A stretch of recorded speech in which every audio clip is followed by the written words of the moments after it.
ज्ञापन के लिए तो हमारे को बोला था ज्ञापन ऐसे चौपन आप करो, प्रणाम बता दो।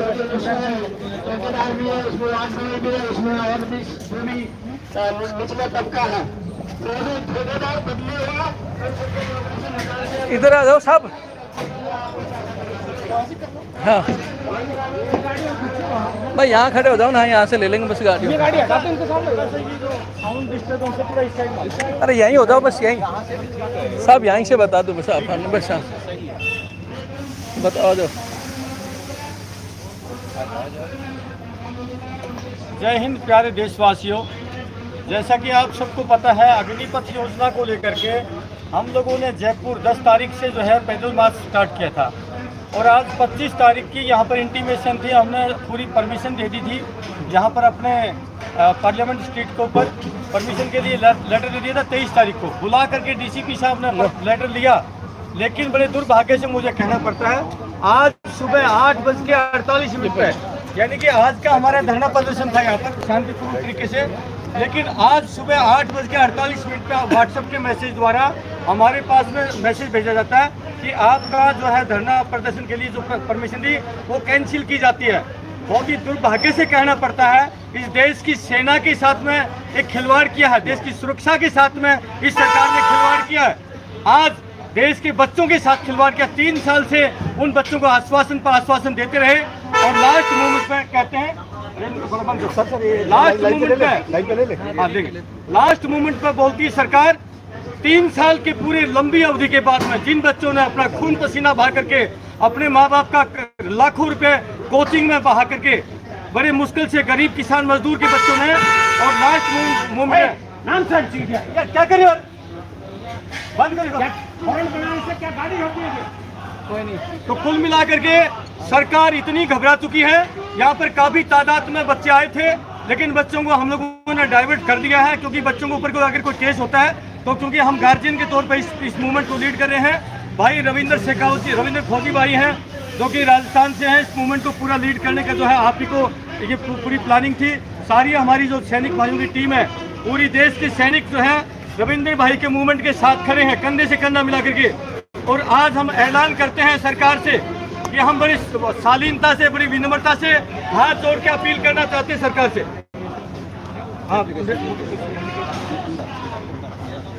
भाई जैसा कि आप देख रहे हो कि हमने 10 तारीख से एक मूवमेंट चलाया था जो कि सत्याग्रह आंदोलन के नाम से, और आज यहाँ हमने सिर्फ 150 बच्चों की परमिशन मांगी थी और एक्स सर्विसमैन और बच्चों, जो कि सिर्फ मोदी जी से मिलकर अग्निपथ योजना के तहत जो पुरानी भर्तियां कैंसिल हुई है, आर्मी एग्जाम, एयरफोर्स ज्वाइनिंग, ये सारी चीज़ें जिसकी खुद दिल्ली पुलिस लगातार 22 तारीख से, क्योंकि हमने 10 तारीख से जयपुर से शुरू किया था और जयपुर के बाद में हम 13 जगह एसडीएम और कलेक्टर साहब को ज्ञापन देते देते शांति से यात्रा करते हुए आ रहे थे। राजस्थान हरियाणा बॉर्डर पर पहुंचने के बाद 21 तारीख से खुद दिल्ली पुलिस लगातार कॉल करके कि भाई आप आ जाओ और शांति से आप धरना दो, आपको कोई नहीं रोकेगा।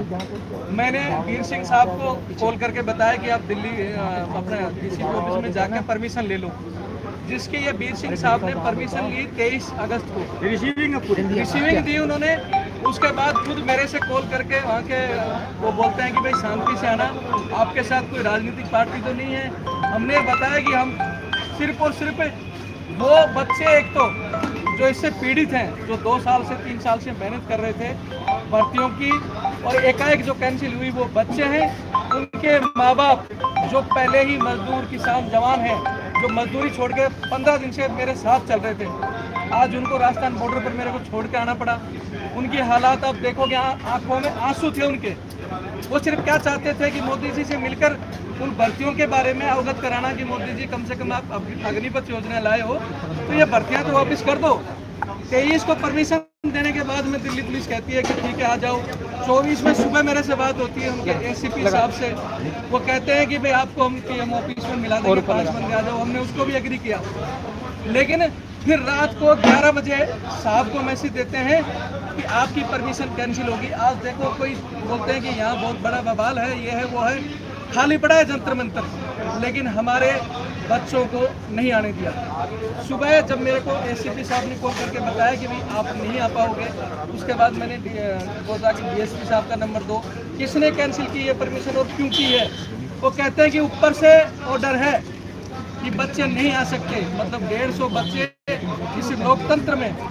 मैंने इसलिए सुबह भी एक वीडियो के जरिए कहा था कि अब इस देश में गरीब और आम आदमी के लिए कोई लोकतंत्र नहीं है। भारत आज भी गुलाम है।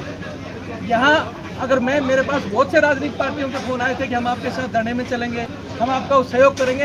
हमने सबको मना किया कि हमें राजनीति नहीं करनी, हमें सिर्फ और सिर्फ इन बच्चों की आवाज़ प्रधानमंत्री जी तक पहुँचानी है। और खुद दिल्ली पुलिस लगातार संपर्क में रही कि आप शांति से आओगे, बिना किसी राजनीतिक सपोर्ट तो आपकी बात ऊपर तक पहुँचाएंगे। लेकिन आज सुबह ये कहते हैं कि नहीं, ऊपर से ऑर्डर है, आप नहीं आ सकते। उसके बाद मैंने बड़ी मुश्किल से कोशिश करके कि ठीक है, कम से कम आप हमारा ज्ञापन तो ले लीजिए। लोकतंत्र में अब मैंने बच्चों को भी सुबह कहा कि ठीक है, एक बार फिर हम डेट लेंगे, धरना करेंगे। और अब मजबूरी में चाहे विपक्ष पार्टी हो, चाहे कोई भी हो, नेता उनके हाथ पैर जोड़ेंगे और उनको लेके आएंगे, क्योंकि आम आदमी को सरकार धरना भी नहीं करने दे रही। शांतिपूर्वक जो कि 13 दिन जयपुर से चलकर हम 13 दिन धरना करते आए हैं, मात्र 100-150 बच्चे जो आराम से आ रहे थे और उनको भी आज रोक दिया गया। वहाँ पुलिस टीम भेज दी गई कि आप आगे नहीं बढ़ोगे। मैंने उनको छोड़कर और 106 लोग यहाँ आए हैं। उसके बाद आज हमारा हाई कोर्ट में भी था, हमें कोर्ट में विश्वास था, मुझे अभी कन्फर्म नहीं है, लेकिन सूचना मिल रही है कि पहले ही इन्होंने 4 हफ्ते का समय मांगा था, अब और 4 हफ्ते बढ़ा दिया गया। मैं पूछना चाहता हूँ हमारे उन तीनों जनरलों से जो सेनाध्यक्ष की कुर्सी पर बैठकर ये योजना लेकर हैं और जो चिल्ला चिल्ला कर कहते हैं कि हमारी योजना 2 साल से हमारी तैयारी थी, तो क्यों नहीं कोर्ट को जवाब दे रहे आप। आपको मलाई चाहिए, 60 साल की सर्विस और पेंशन चाहिए, राजनेताओं को पेंशन चाहिए, अधिकारियों को पेंशन चाहिए, लेकिन जवान और किसान के बच्चे जो सीने पर गोली खाते हैं बॉर्डर पर, उनको बोलते हैं कि हम पेंशन बंद कर देंगे। मैंने कहा था अगर पेंशन देश पर बोझ है तो हम पूर्व सैनिक पेंशन छोड़ देंगे, लेकिन सबसे पहले अधिकारी खुद छोड़े और ये नेता छोड़े। खुद की नहीं बंद कर रहे, हमारी बंद कर रहे हैं। हमने धरने की कोशिश की, उसको कैंसिल कर दिया। और कोर्ट की तारीख, जिनकी 2 साल से तैयारी है, कोर्ट को क्यों नहीं जवाब दे रहे। पहले इन्होंने 1 महीने का समय मांगा और आज की तारीख दी थी कि 25 तारीख को आएगा, और फिर इन्होंने समय मांग लिया। इसका मतलब ना तो कोर्ट से और ना ही शांति तरफ धरने से जनता की आवाज़ इस देश में सुनने वाला कोई नहीं है, क्योंकि विपक्ष तो कमजोर है ही है और सत्ता पक्ष को इस तरह का घमंड हो चुका है। जैसे साउथ कोरिया में वो किंग जोन साहब चलाते हैं ना मनमर्जी, इस देश में वो मनमर्जी सिर्फ 1 या 2 आदमियों की चल रही है। मेरे को नाम लेने की जरूरत नहीं है कि वो कौन है। खुद के उनकी पार्टियों के नेता, बीजेपी के MP MLA तक कुछ एक लोगों ने इसका विरोध किया है। क्यों नहीं संसद में इसकी चर्चा हुई, क्यों नहीं आप इसको पूरे देश के सामने, प्रधानमंत्री जी खुद बोलते हैं अगर ये योजना अच्छी है। मैं पूछना चाहता हूं कि 4 साल के लिए कौन गोली खाएगा। आदमी सीने पर बॉर्डर पर गोली इसलिए खाता है कि उसको लगता है कि मेरा देश मेरी रक्षा करेगा, लेकिन जिसको खुद के भविष्य की चिंता नहीं, वो गोली खाएगा क्या बॉर्डर पे। मैं आज आपके माध्यम से सिर्फ ये बताना चाहता हूं कि हमारी परमिशन तो कैंसिल हो गई, लेकिन मैं ये जो हमारी मांगे थी मैं आप तक रखना चाहता हूं इस मीडिया के जरिए और इन साथियों के जरिए। कम से कम लोकतंत्र की आवाज़ प्रधानमंत्री जी तक, और ये न्यूज़ चैनल भी अगर हमारी पहुंचा दे तो। वैसे तो मुझे पता है कि आज हर एक न्यूज़ चैनल पर भी सरकार की नज़र है, जो भी अग्निपथ का नाम लेता है सरकार वहीं क्या कर रही है हमें पता है। तो मैं चाहता हूं जो हमारी मांगे थी, माननीय प्रधानमंत्री और राष्ट्रपति जी को हम ज्ञापन देना चाहते थे, जिसमें हमने लिखा था कि आपकी यह योजना, अग्निपथ जो योजना आई है, सेना में कार्यरत जवानों के लिए और जैसियों के लिए है। यानी ये योजना अफसर के लिए नहीं थी, सिर्फ जवानों के लिए। यानी सिर्फ जवान यंग चाहिए और अफसर बूढ़े हों, नेता बूढ़े हों, कोई फर्क नहीं पड़ता। तो उन्होंने ये योजना जब लेकर आए तो इसमें जवान कार्यरत हैं वो भी दुखी हैं, और नौजवान जो कि 10 लाख संख्या में हैं, और उनके परिवार जिनमें 65 बच्चे आपने देखा ही होगा सुसाइड कर चुके हैं। और अब कोर्ट पर विश्वास करने के बाद अगर कोर्ट भी लगातार तारीख आगे बढ़ाता है तो भविष्य में बच्चे क्या करेंगे क्या नहीं। आज मेरे साथ जो बच्चे थे जिनको मैं छोड़ के आया हूँ, उनकी आंखों में आंसू थे। मजदूरी छोड़कर एक पिताजी जो मेरे साथ 13 दिन से, जिसके घर में बोलता था कि वो खुद एक कमाने वाला है, एक टाइम की रोटी खा रहे बच्चे, लेकिन वो धरने में मेरे साथ था। आज वो वापस चला गया कि अब लोकतंत्र भी खत्म है। तो मैं मोदी जी से सिर्फ यही कहना चाहता हूँ कि आप जो योजना लाए हैं अगर अच्छी है तो अधिकारी और नेताओं पर भी लागू हो। और इसमें 5 हमने डिमांड रखी है। एयरफोर्स की ज्वाइनिंग, जिन बच्चों ने कंप्लीट प्रोसेस कर लिया था मेडिकल फिजिकल, उन एयरफोर्स के बच्चों की ज्वाइनिंग दी जाए। 7,000 बच्चे हैं वो, और 5 लाख वो बच्चे जो एयरफोर्स का टेस्ट पहले दे चुके हैं, उनका अभी 2 साल से उनका रिजल्ट नहीं आया, और ये अग्निपथ का 10 दिन में रिजल्ट दे रहे हैं, और एक योजना का 2 साल में रिजल्ट नहीं दे पाए। तो एयरफोर्स की ज्वाइनिंग और उनका एक जो टेस्ट का रिजल्ट दिया जाए। आर्मी की लिखित परीक्षा, जो बच्चे 2 साल से मेडिकल फिजिकल कंप्लीट करके वो इंतजार कर रहे थे कि उनकी लिखित परीक्षा होगी और वो सेना में जाएंगे, सरकार ने उनके सपने तोड़कर ये भर्ती कैंसिल कर दी।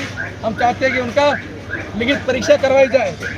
तीसरी उम्र सीमा में छूट। प्रोटेस्ट नई दिल्ली में नहीं कर सकते आप। हम प्रोटेस्ट नहीं कर रहे सर, हम अपनी मांग रख रहे हैं। आना भी ठीक है, ये देखो दिल्ली पुलिस का यही है, ये आप देख रहे हो। हम दिल्ली पुलिस के कहने के बावजूद हम यहाँ 5 आदमी आए हैं, और 5 आदमियों पर भी सरकार का ये रवैया है। मैं चाहता हूँ हमारी तीसरी जो मांग है, तीसरी मांग है कि उम्र सीमा में छूट।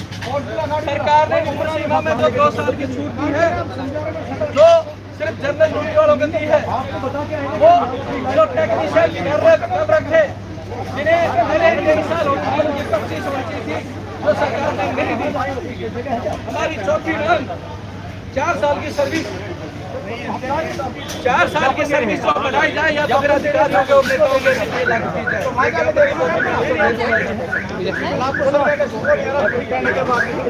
हमारी मांग है, जैसे ये देखो अभी भी गाड़ी बुला रहे हैं, ठीक है हमारे कुछ कर देंगे। पहले भी बच्चों ने अच्छी बच्चों ने जो भी तोड़फोड़ की, मैं मानता हूँ वो गलत था। आज हम शांति प्रिय तरीके से आ रहे हैं, वो भी न्याय दे रहे हैं। उस दिन बच्चों ने जो माफी भी मांगते हैं, नहीं करना चाहिए था, लेकिन वो बच्चों के केस वापस नहीं होंगे तो वो चोरी हम अपनी बात रख सकते नहीं रख सकते। आप देख रहे हैं कितनी जोर जबरदस्ती की पुलिस। इन्होंने कहा था हम शांति प्रिय तरीके से अपनी बात भी नहीं रख सकते, यानी कि हम अपोजिशन आप देख सकते हो 23 है, रात को 11 बजे रात को इन्होंने अपोजिशन बोलता था कि लोकतंत्र खतरे में है। हमें हंसी लाती थी कि ये क्या बात करें, लेकिन आज हमें दुर्भाग्य से कहना पड़ता कि वाकई देश में लोकतंत्र नाम की चीज नहीं है। हम यहाँ पर आपने बताया कि बाहर जाके कर लीजिए लाइव, हम बाहर आके लाइव कर रहे हैं। कोई हुक्मबाजी नहीं, कोई नारेबाजी नहीं, अपनी बात ही तो रख रहे हैं आपके सामने। अगर मीडिया के सामने भी अपनी बात नहीं रख सके तो देश में लोकतंत्र नहीं है। बिल्कुल देश का लोकतंत्र समाप्त है, और दुर्भाग्य से मुझे कहना पड़ता है पूरे देश को ये इसका विचार करना पड़ेगा साथियों। अगर पुलिस हमें लेके जाती है, हम जाने के लिए तैयार है। हम शांति प्रिय तरीके से पुलिस के उसको देना मानेंगे। अग्निपथ आप बताइए, 3 साल से जिन बच्चों ने सारा प्रोसेस करके बैठा, पहले आप उनको क्लियर करते, उसके बाद में अग्निपथ लिखाएं। अग्निपथ में आपको अधिकारी को पेंशन है, हमारे नेताओं को पेंशन है, ये 4 साल के बच्चों को पेंशन क्यों नहीं साहब? एक ही सेना बची थी जो देश के लिए कुर्बानी देती है, कुर्बानी देने वालों को पेंशन नहीं है। बताइए, नेताओं को पेंशन 5 साल पूरे देश को दुखते खाते, नेताओं को पेंशन है, लेकिन गरीब के बेटों को पेंशन इस देश के अंदर बड़े दुर्भाग्य से कहना पड़ता मुझे। इस देश को सोचना पड़ेगा। इस देश का पूरा एक व्यक्ति तब महफूज रहता है, रात की नींद लेता है, तब देश का सैनिक अपनी कुर्बानी देता है। वहाँ पर माइनस टेम्परेचर हो, तब वहाँ रेगिस्तान हो, तब हम कुर्बानी देते हैं, अपनी जान हथेली पर लेकर खड़े होते हैं। तब देश का एक व्यक्ति, जब पुलिस प्रशासन हो, चाहे देश का नेता हो, तब जाकर के रात की नींद लेता है। साहब प्रधानमंत्री तो नींद उड़ा के देश के बारे में सोचते हैं। हाँ ये तो वाह, कितने अच्छे प्रधानमंत्री साहब हैं, इतने अच्छे प्रधानमंत्री। जैकेट पहनने से, दिवाली मनाने से देश के सैनिकों के हित से नहीं होते। आप बहुत ही दुर्भाग्य से कहना पड़ता है, हिंदुस्तान की पहली निकम्मी सरकार है। इसी सरकार ने पहले पैरामिलिट्री फोर्सेस के हमारे सीआरपीएफ, बीएसएफ, आईटीबीपी, जितनी हमारे अर्धसैनिक बलों की पेंशन अटल बिहारी वाजपेयी के समय में बंद हुई, और यही सरकार अब सेना की पेंशन घुमा फिरा के अग्निपथ के माध्यम से बंद कर दी। अग्निपथ जो सैनिक जाएंगे, ना उनकी पेंशन है, ना उनके मेडिकल फैसिलिटी है, ना कैंटीन फैसिलिटी है। ऐसी निकम्मी सरकार इस हिंदुस्तान में है। भगवान इसको सद्बुद्धि देना मोदी साहब को। मोदी साहब विनती करते हैं, आपसे आश्वासन देते हैं, हम सदैव आपका सम्मान करेंगे, सदैव आपका सम्मान करेंगे अगर आप इन बच्चों को न्याय दे दीजिए। अन्यथा 2024 में आपका झोला अगर नहीं उठवा दिया, हम फौजी नहीं, पूरे देश से अपील करते हैं प्यारे देशवासियों, सौगंध आपको इस माटी की, सौगंध इस देश की, आपको इस माँ भारती की सौगंध है। अगर 2024 में अगर मोदी साहब ने इसको वापस नहीं लिया तो 2024 में धिक्कार है आप लोगों के ऊपर। मोदी साहब को अगर झोला उठा के नहीं भगा दिया, हम फौजी हैं, एक एक गांव में जाएंगे, एक एक व्यक्ति तक जाएंगे, जगाएंगे देश के सोए लोगों को। तो अंधभक्त बने हुए हैं, उन अंधभक्तों को भी जगाएंगे। दलाली करने की आवश्यकता नहीं है। इस सरकार की अगर चूल नहीं ला दी, हम फौजी नहीं, हमें ऐलान करते हैं मोदी साहब आपको, और आपको विनती भी करते हैं, अगर आप इसको वापस ले लेते हैं, सदैव हम आपके आभारी रहेंगे, हम आपके साथ रहेंगे। लेकिन आपने अगर वापस नहीं लिया, बच्चों को न्याय नहीं दिया, हम फौजी हैं, हमें गोली मरवा दो, हमें फांसी लगवा दो, हम डरने वालों में से नहीं है।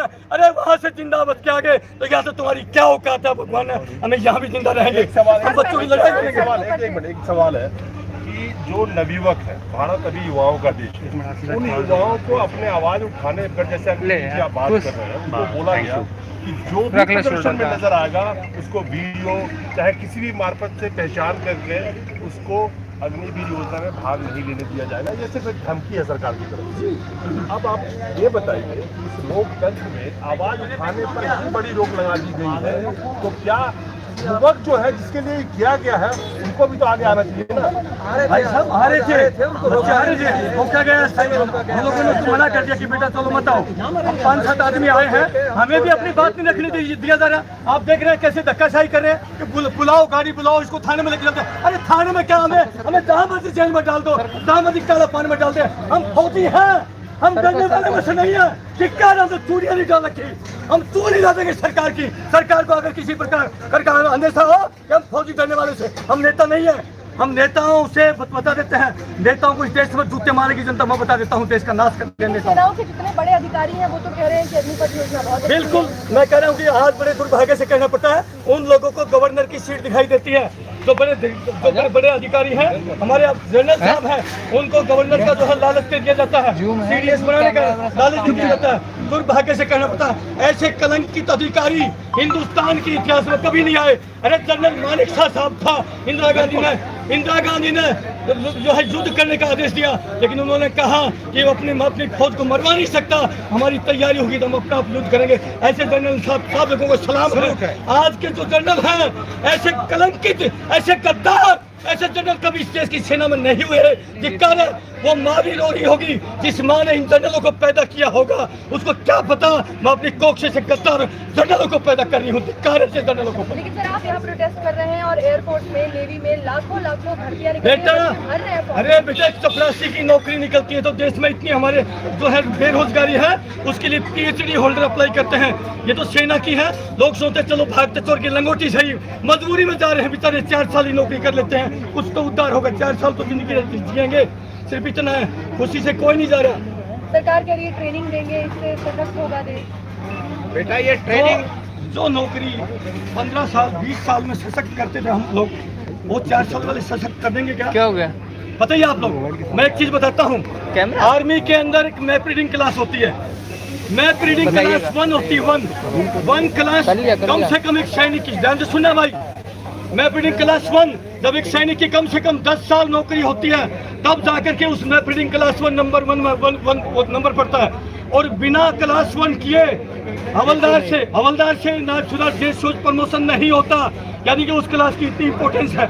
यानी कि मैप रीडिंग, मैप के द्वारा, कंपास के द्वारा अपनी पोजीशन निकालना, अपने बॉर्डर के ऊपर, बॉर्डर एरिया में, और वहाँ पर जब हम होते हैं, अगर मैप रीडिंग क्लास 1 नहीं है, अरे गोला दागना होगा उस अग्निपथ वाले को पाकिस्तान पर, और गोला दागेगा हिंदुस्तान पर। ऐसे दुर्भाग्य होने वाला है, अपने ही जवानों के गोलों से हमारे हिंदुस्तान के लोग मरेंगे। मैं कहना चाहता हूँ, अगर इस देश का कोई भी जनरल साहब या देश का कोई मंत्री, प्रधानमंत्री अगर मेरी बात को काट दे, मेरे को फांसी पर लटका देना, मैं फौजी हूँ। लॉजिक जो दिया जाता है, वो कहते हैं कि हमारी जो फौज की एवरेज एज है वो 32 के आसपास है, उसे घटा के 25-23 के आसपास लेके आना है। मैं आपसे पूछ रहा लॉजिक देना चाह रहा हूं। आपका सवाल समझ गया। हाँ। आप बताइए, लड़ाई क्या अधिकारी लीडर होता है हमारा, और leader lead from the front, leader front से लीड करता है। अगर वो होगा 55 साल का बूढ़ा खप्पर और जवान होगा 28 साल 22 साल का, कॉम्बिनेशन होगा क्या?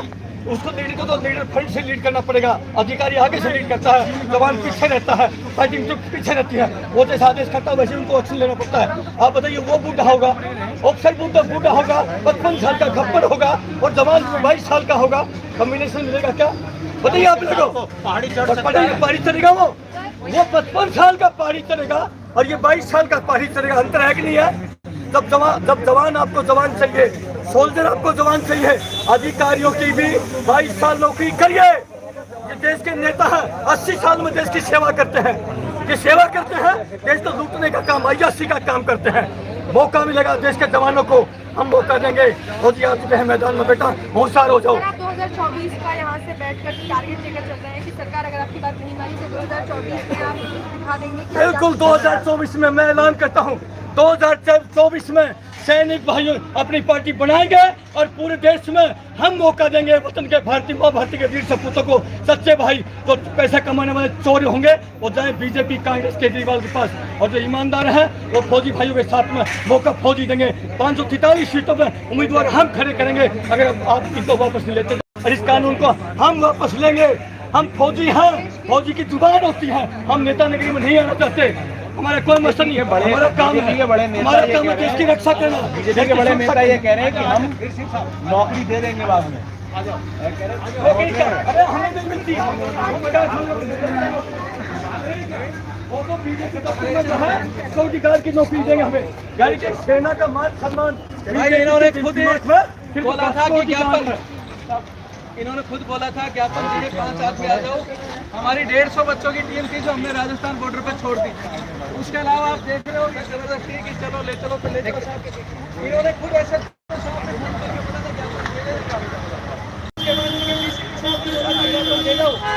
हम 150 बच्चों को वहाँ छोड़कर यहाँ आए